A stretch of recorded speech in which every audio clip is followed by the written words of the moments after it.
All right, what's going on? I'm here with another live session here. It's 12 o'clock. I told you I'd start at 12.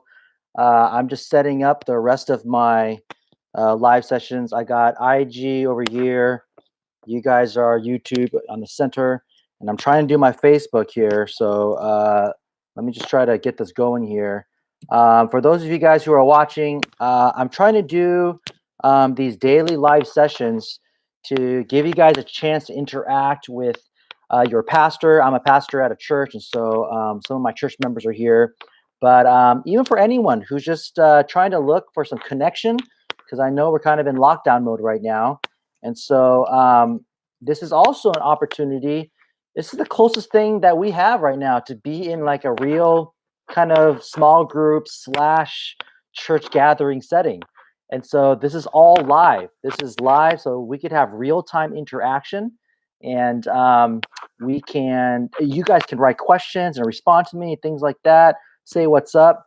And so I got my Facebook going now. Wait, hold on a sec. I'm trying to get my Facebook go. There we go. All right. And so here I am on Facebook Live over here. Awesome. And so again, I just want to let everyone know that Monday through Friday at 12 p.m., I'm always going to be doing a live session here. And the purpose of these live sessions, you guys, is to give an opportunity for my church members, but to anyone who is just looking for some connection because of what's happening right now. And if you've been living under a rock, there's a crazy virus going around, and we are all kind of in isolation. We're kind of in quarantine. Can you guys read that? Perk up, all right? It's okay, guys. We're going to get through this. I'm in Orange County, and so I don't know where you guys are watching from, and I don't know what your situation is. Whatever your situation is, on Instagram or on YouTube or on Facebook here, whatever your situation is, can you let me know what's going on in your city? Let's try to communicate. There's a lot of just lies going on right now, and social media, anyone could say anything. So no one's checking facts. You can't go to Snopes.com for everything. But let me know what's going on in your city. In my city here, we are it just started yesterday, where all of Orange County, restaurants, bars, anything that serves food, all have to be closed, but they can still do deliveries, or you could drive up to the restaurant and they'll come out and bring you food. So you can order takeout, things like that. Everything else is open. Just to let you know, anyone who's watching from the OC, sorry guys, I got to fix my IG here real quick. It's not working right now. There we go. For those of you guys who live in Orange County, just to let you know, something was sent out yesterday and is causing a lot of confusion. So they sent out another notice today to all Orange County residents. Yesterday, people thought that everything was closed, like every store. Gap, everything closed. Whatever it is you shop at, H&M, all that stuff. But actually, everything is open except for restaurants, bars, anything that serves food. You can order takeout, or if the restaurant delivers, they will deliver. So that's what's going on in Orange County. Again, if you guys are watching and joining me right now, what's going on in your city, where you're from? Can you just type that in, whether on Instagram or on YouTube or on Facebook here? Type that in. Let me know what city you're at, what state you're at, and just kind of describe the situation. Again, we're trying to find out truth here at the source, and you're a source. You actually live in that city. And so there's a lot of articles being written and a lot of things getting stretched out. It's hard to know what to believe on social media, but let us know. So tell me what's going on in your situation. How are you doing? Another reason why I'm doing this is, again, I'm trying to offer some pastoral care right now, and I want to know, are you doing okay? Are you scared? Are are you scared about losing your job? I've already heard unfortunate stories right now where people had to close down their shop. They just couldn't survive off the business that they were doing. It's extremely unfortunate. I've heard a couple of stories of people who lost their jobs. People are cutting down on costs because without the normal kind of sales going on right now, businesses can't keep going. And so, are you scared? Are you kind of going a little bit crazy because some of you are extroverts and you guys got to be out and you have to be, what's up, Sung? I see you, Sung, on Instagram. Some of you guys like to be going out and go to the beach and go to the park. Are you feeling a little bit crazy because you're stuck inside your house? Some of you young kids, I got kids. So if you hear kids, you're not going crazy. I have a 6-year-old, a 3-year-old, and I have a newborn. She's 2 months old. Some of you parents, how are you doing? Are you going crazy because you're watching all your kids right now? They're not in school. Schools are closed. At least in Orange County, it is. Schools are closed. Are schools closed for you, wherever you're watching from? Let me know. But for us, schools are all closed. They're doing online, or you pick up work packets from school. And my wife literally just did school with my kids for the last 2.5 hours. She went through lessons and she did homework with them, things like that. So, parents, how are you doing? Are you okay? Are you okay? And again, if you're just joining me, let's take advantage of these live streams on Instagram or on YouTube or on Facebook. If you could share ideas, what are some ideas that you are doing to pass the time with your kids? Or what are some ideas that you're doing to help teach your kids about what's going on? Or for some of you parents or people who are dating, what are some ideas you're doing just to spend time together, because you can't go and eat out at a sushi restaurant or anything like that. So let's utilize this network and try to share some of these ideas. To type it in, there's live chats going on in all three of my platforms. Let me know who you are. Let me know where you're from, like what city and state. Tell me how it's going in your city. Are you in lockdown too? And share ideas. What are some ideas that you're doing with your kids or with your wife or husband or boyfriend or girlfriend? And what are you guys doing to kind of spend time together? It's a lot of time, it's a lot of time. Again, if you're joining me, I'm a pastor. I'm a pastor at a church, and I'm just trying to be basically a digital pastor now. I mean, that's what I am, because churches are kind of closed right now. We're going all toward online. And so yesterday, I shared a word of encouragement from Luke chapter 10. Luke chapter 10 from the parable of the Good Samaritan, and I was talking about just an application point. And for those of you who went to seminary and you guys took preaching classes, things like that, I know I did the sermon backwards. I did application first.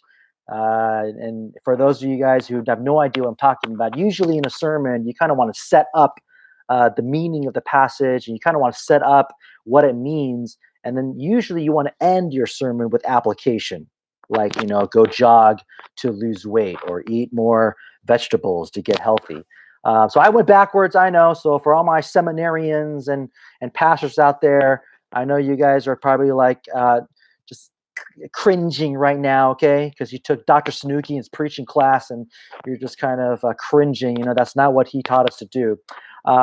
But today I'm going to talk a little bit more about the what of the passage, but not really what, actually more the why of the passage. But before I get into that, again, if you're watching, Jane, I see you. What's up, Jane? Jane, please, can you just be a little bit more nice to me with my hat and my mustache here? But I see you. Thanks for watching. Share ideas. I see more people joining right now. Share ideas. What are you guys doing with your kids? How are you passing the time? Do you guys know if there's a Costco near you that has meat and water, things like that? Something really cool just to share with you all, and I'm glad they're doing it. I just got back from Target and Sprouts right now, and I'm glad everyone's doing it. They're limiting milk and water and things like that to just one per person now. So that's great. I love how they're doing that. They're just limiting things. So I think everyone should do that. But I'm glad they're doing that because that way no one's going out and buying 20 gallons of milk. I don't know why you would buy that much milk. It's like you have like 20 babies or something like that. But I'm glad they're doing that to try to keep their supplies going. But again, share those ideas, guys. You guys know if there's like something near you that has toilet paper or things like that. And let me just remind you, I said this yesterday. If you're a Christian that's watching, please, this is a time where we need to be generous. We need to be generous. Let's show love to our people. And that's what I talked about yesterday. Love your neighbor as yourself. Go love one another. A very easy way to do that is to be generous, to share. I'm not saying give away all your food. That's unwise. But please, let's be generous. There's people who are in need. Who are trying to get stuff. Jane here wrote, order a Brita filter pitcher for endless clean drinking water. Right. You don't have to buy water if you have a filter. Just get a filter, attach it to your sink, or a Brita filter. You just pour water on the top. It filters it out. That'll save you a lot of trips to Target and Walmart, Costco, and buying bottles and gallons and things like that. So share some of these ideas, guys. I'm going to read it out. Thank you, Jane. I appreciate it. All right. And again, for those of you who are watching right now, if you know other parents or other friends of yours who are sitting at home and they would enjoy something like this, live interaction with the pastor, send them this link. Send it to them. Facebook, YouTube, Instagram. Send them this link. They don't have to sign up for anything. They don't have to download anything. They can watch it right now. The YouTube one is probably the easiest place to watch this. But let them know. Text them right now and say, "Hey, check out my pastor." If my church members are watching, or check out my friend, or there's this pastor guy. He's just trying to share some good words and good thoughts. Let me go into a little bit of the word right now, and I want to really help ease your mind, give you some peace, but even just might help you process this a little bit better, and hopefully it will comfort you. We have the parable of the Good Samaritan here, Luke chapter 10, verse 25 through 37. And if you are not familiar with this story, that's okay. Go ahead and read it. It's a really powerful story. Jesus is teaching this right now. And he talks about these four characters. There was the man who was from Jerusalem, and he got robbed. He was left for dead, basically. Josh, I see you. What's up, Josh? My friend Josh is on. And then we have the three following characters: the priest, the Levite, and then the Samaritan. We see the first two, the priest and the Levite, pass over the guy who was left for dead. And I don't want to go into too much detail, but basically the point of these characters is that we expected the priest and the Levite to help him. That's what you would have expected. These are educated people. These are people who knew who God was, and they should have shown compassion. Even on a superficial level, take religion out of it, these were educated people.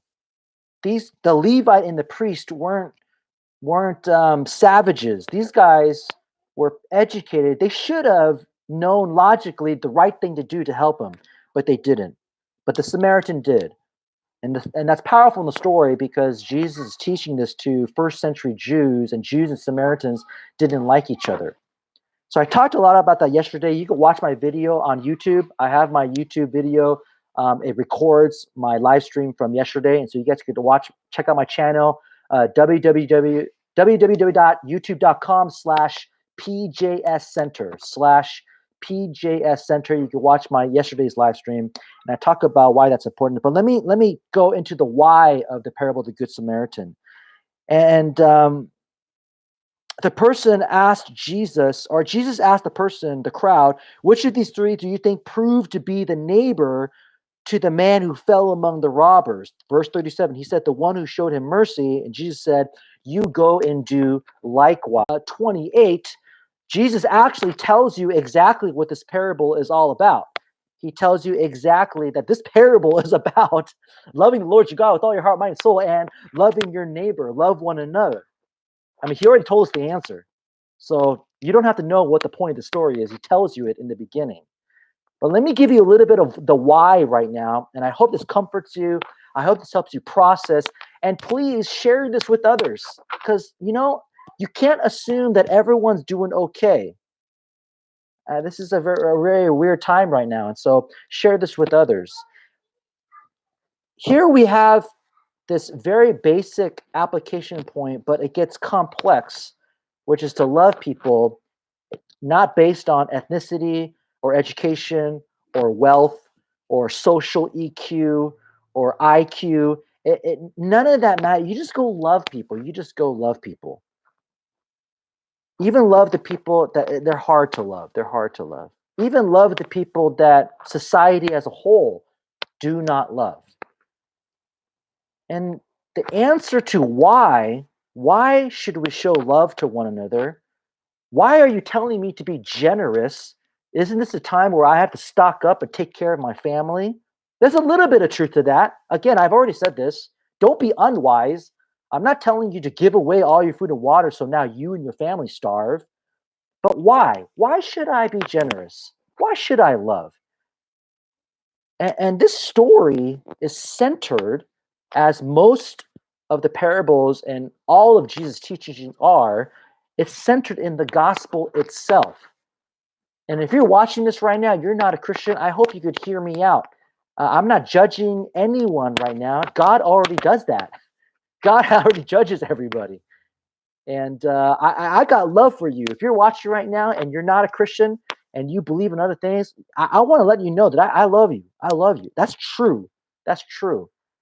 But this story is centered in the gospel. And if you're scared right now, if you have you're having a hard time processing what's going on, then I want you to find comfort in the gospel. I want you to find comfort in Jesus. Why? How? Because Jesus himself is the one who died on the cross for who?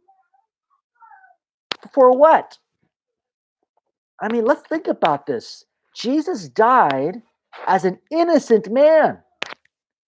In fact, he was a substitute and took the punishment that you and I deserved. The death on the cross was just icing to the real punishment, which is the wrath of God. I think a lot of people miss that. If you read the Gospels, all right, the death on the cross was the worst way to die, but it's the wrath of God, that divine punishment that Jesus took on our behalf. That was what Jesus took and defeated. He defeated the power of sin. He defeated that punishment, proving how he defeated it because he resurrected. And he did that for you and I. That's right, Jane, atonement. Jane, man, you're awesome. I love how you bring in these words. These are my words here. Atonement. Yes, that's what atonement means. I'm trying to stay away from these big words, Christian words here. But atonement means that Jesus took a punishment. He was a substitute for you and I, and he took that punishment for us. There was atonement. Basically, punishment has been made. Justice has been made. God is pleased because there was a real transaction between a crime and now the punishment. And Jesus took the punishment even though we made the crime of sin. And the reason why this should comfort you, and the reason why I hope that this helps you and helps anyone, if you're watching right now, share this with people if this can help them, is because right now we're going through a very difficult time.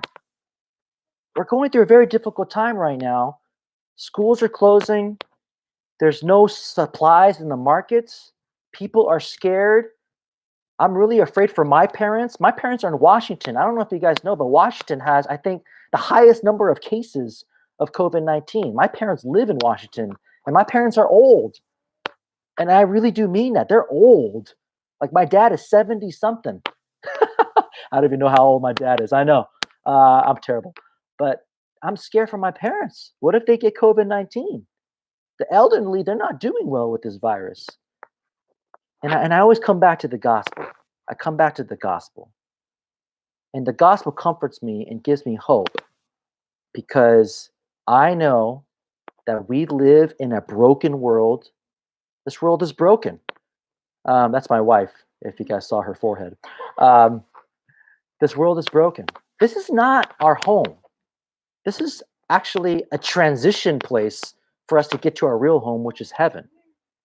And that is what we set our minds on. We set our minds on a real hope, a real gospel hope, a real Christ centered hope that's guaranteed that this broken world, this sucky virus, this terrible thing that's going on right now, it's bad.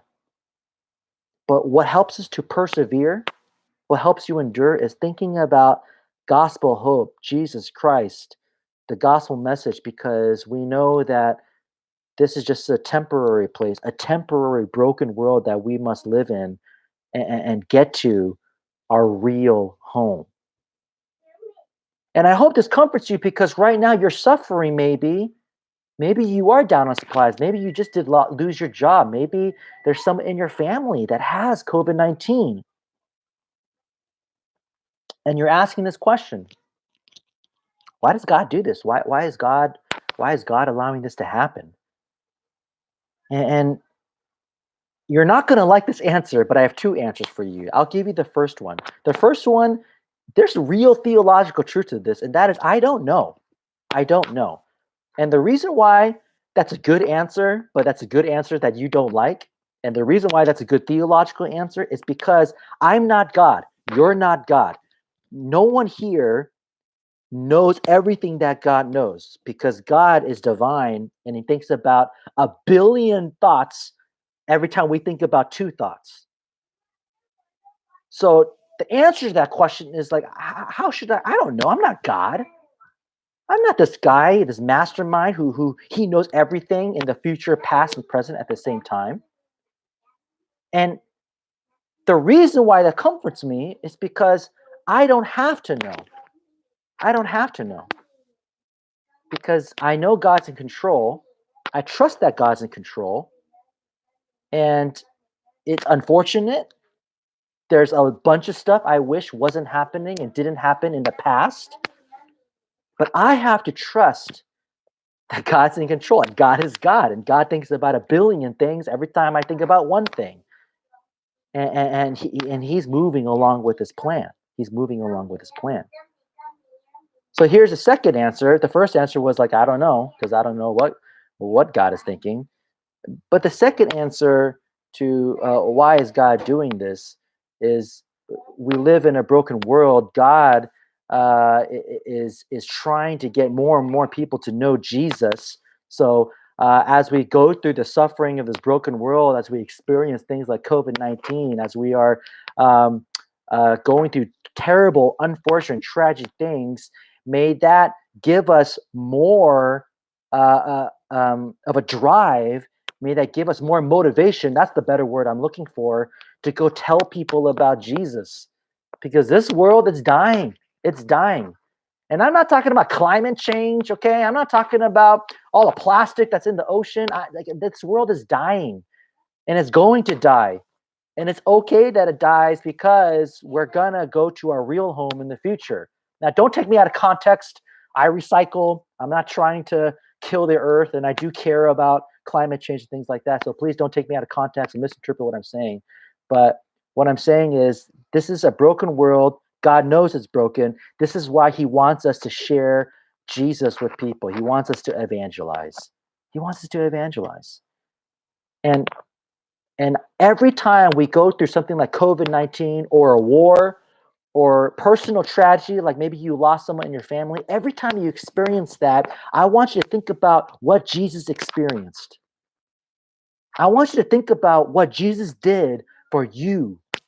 If you have faith in Christ as the one and only true God, as the Son of God, I want you to meditate deeply upon what Jesus did for you. Because when you say or wonder, why is God doing this? Why am I suffering? How come I'm doing this? Know that Jesus went through something 1,000 times worse than COVID-19, World War I, Kosovo, 9/11, all these wildfires in Australia. Jesus went through something 1,000 times worse than the Spanish flu and the Black Plague and SARS and bird flu. And that's why you could find comfort in him. Because he knows, he's experienced it, and you can find comfort because he knows something that's even worse than what we're experiencing. So, if my Reformed friends are watching, I hope you guys like that. That was so Christ-centered. But it's not cliche. This is not cliche. Find comfort in the gospel and in Jesus through this very tough situation that we're going through. Remember that Jesus suffered something much greater than what we're suffering with. And don't misinterpret what I'm saying. I'm not saying that to imply that your emotional feelings don't matter. I'm not saying that. I care about how you feel. Jane, I care about how you feel. Jane goes to my church, so she is actually one of my church members. I care about how you feel. If any of my other church members are watching, I care about how you feel. My friends who don't go to my church, I care about you guys too, all right? But I hope you guys get what I'm saying. I'm not trying to water down your emotional distress or depression or fear when I say, know that Jesus experienced something way worse than you. I'm not trying to say that. I'm trying to get you to connect to Christ and to the gospel and know that he can comfort you. He can comfort you. He can give you peace that passes all understanding. That's Philippians 3 right there. Why? Because he took the divine wrath of God in place for you and I. So how can he do that? Let's get into specifics now. How can he do that? There's this awesome thing called the Bible. Remember this? Sometimes I say that because we're so digital, so you guys go to your phones. But no, whip out like a real Bible, like for real. I'm not one of those old guys who thinks digital stuff is bad. I think I'm proving that to you. I'm using all my social media platforms, okay? But the reason why I'm saying take out a real Bible is because no notification is going to pop up here. It's not going to say your husband emailed you or text from whoever or Blaze Pizza discount 50% off. This is just you in the Bible. That's why I say get out a real Bible. So the way you can find comfort in Christ is take out a real Bible and go read passages about Jesus. Go read passages about the gospel. And if you need some help, maybe some of you guys are like, well, I don't even know where to go. Start with Ephesians chapter 1. Ephesians chapter 1 is a great chapter. It's so gospel-centered, so Christ-centered. It's so encouraging. If you guys read in chapter 1, kind of starting around, I think, verse 10 or 11, there's this constant two words that keep on repeating, in him, in him, in him, in him. Why does it say that so much? Because it's telling you just what Jesus did and the power of Christ and the gospel, reminding you that it's all Christ-centered. So there's a good starting point for you if you guys don't know what to read about to find comfort in Christ from this time of suffering. Ephesians chapter 1. Read Ephesians chapter 1. It's a great chapter to read if you're trying to read about the gospel and about Jesus and to find comfort in the suffering of Christ. So I hope this was helpful for you guys. Again, I've been saying it a lot. I just want to say it again. On all of my live streams here, I want this to be interactive. Do you guys have questions? Type in a question here on Instagram or on YouTube here or on Facebook.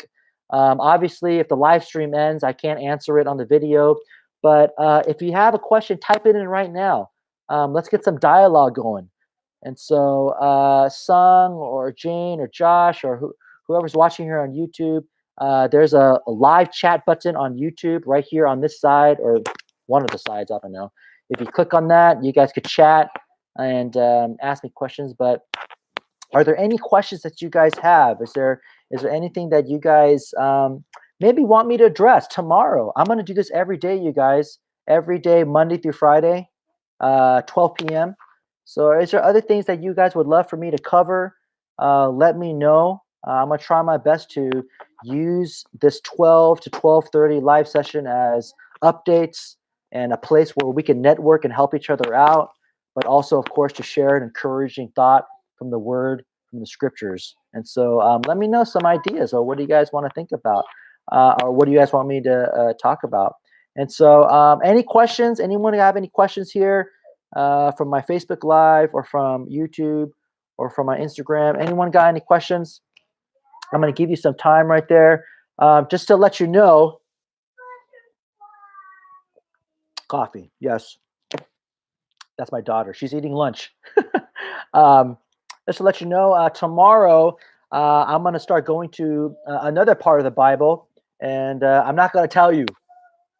That's right. I'm not going to tell you. I'm going to leave it as a surprise so that you guys could come tomorrow and hear where I'm going to be sharing from. But I'm going to be going to another part of the Bible tomorrow and talk about a person and some stories where there's some real suffering going on. And we're going to talk about how this character responded to that suffering and what happened to that, and what are some things that we can learn and apply today in our contemporary modern day audience and world from this story. And so there's a little teaser for you. I'm going to another part of the Bible, and we'll be talking about that. Okay, no one's typing anything, so I don't want to drag this out any longer. But thanks, guys, so much for watching. And again, whether you're on Instagram or on my YouTube channel or on Facebook, tag people if you think that this will be helpful for them to watch. For those of you guys don't know, I have a Facebook Live here. My Facebook page is www.facebook.com/PJS Center. And then for those of you that don't know, I have a YouTube channel that has a lot of my creative content on there. I have like funny stuff on there, and then some video podcasts and some creative content. I have a YouTube channel called www.youtube.com/PJS Center. I think you guys can see a theme here. And then again, for those of you guys here don't know, I also have an Instagram page. And if you guys want to check that out, I have some some more creative content on there. I do a little bit more life coaching and leadership coaching on that channel. But my Instagram is www.instagram.com/PJS Center. Right. That's all PJS Center. PJS, because I'm Pastor John Shin. I am PJS. Thanks, guys, for watching. Again, share this, you guys. Let me know in the comments here if you guys want me to address other things. And again, I'm doing anything I can to connect with my church members and connect with you, and to get you to the closest thing that we could do right now to a real gathering. This is the closest thing that we can do, live interaction. And so thanks for watching, guys. And I'll see you tomorrow, 12 p.m. on Facebook, on YouTube, and on my Instagram. I'll see you tomorrow at 12 p.m. Let other people know, and stay safe, stay healthy. See you guys later. Bye-bye.